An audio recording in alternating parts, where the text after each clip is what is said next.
સુરતમાં દેશી તમંચો, દાતરદાર, લોખંડના સળિયા જેવા મારક હથિયારો સાથે ધારનો ગંભીર ગુનો આચરી છેલ્લા 15 વર્ષથી વોન્ટેડ રીઢા આરોપીને રાંદેર પોલીસે સેલવાસ ખાતેથી ઝડપી પાડ્યો હતો.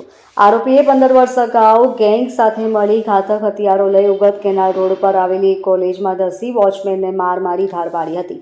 રાંદેર પોલીસની ટીમે સેલવાસ ખાતેથી રીઢા આરોપી કડકિયાભાઈ લાલસિંહભાઈ ભુરિયાને ઝડપી પાડ્યો હતો.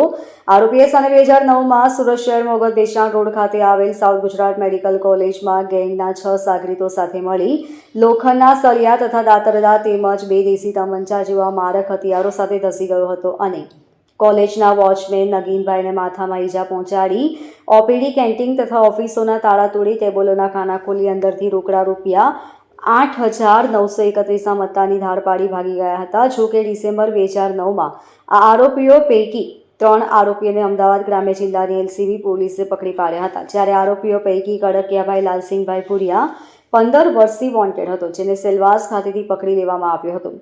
પોલીસે જણાવ્યું હતું કે આરોપીના પુત્રનો મોબાઈલ નંબર મળી આવતા તેનો પુત્ર સુરત શહેર તેમજ દક્ષિણ ગુજરાતમાં પ્લમ્બિંગના કામ માટે ફરતો રહેતો અને પોતાના પિતા સાથે સંપર્કમાં રહેતો હોવાની માહિતી મળી હતી. તેમજ આરોપી ખૂબ જ શાતિર અને રીઢો હોવાનું તથા ગુજરાત રાજ્યમાં અલગ અલગ જગ્યાએ મજૂરી કામ માટે ફરતો રહેતો હતો અને પોતાના વતન અને રહેણાંક સરનામે ક્યાંક જ આવતો હોય તેમજ ક્યારેક પોતે મોબાઈલ કે બીજા કોઈ ઇલેક્ટ્રોનિક ઉપકરણનો ઉપયોગ પણ કરતો નહીં હોવાનું જાણવા મળ્યું હતું, જેથી તેને ટ્રેસ કરવો કઠિન હતું. એટલું જ નહીં, પોતાના પુત્ર સાથે મોબાઈલ ફોન ઉપર વાત કરવા માટે જતા આવતા રાહદારી કે અજાણ્યા માણસોના ફોનનો ઉપયોગ કરતો હતો, જેથી તેને ટ્રેસ કરવો મુશ્કેલ હતો. જોકે ટેકનિકલ સર્વેલન્સની ટીમ સાથે ખાનગી બાતમીદારોના નેટવર્કના આધારે પોલીસને ચોક્કસ માહિતી મળી હતી કે આરોપી પોતાના પુત્રને મળવા સેલવાસ ખાતે આવેલ છે, જેથી પોલીસની ટીમ લેબર કોન્ટ્રાક્ટ બનીને સેલવાસના આસપાસની તમામ કન્સ્ટ્રક્શન સાઇટ, બાંધકામ અને મજૂરી કામ ચાલતું હોય તેવી જગ્યાએ જઈને મજૂરોની જરૂર હોય તેવી રીતે પોતાની સ્કિલ વાપરી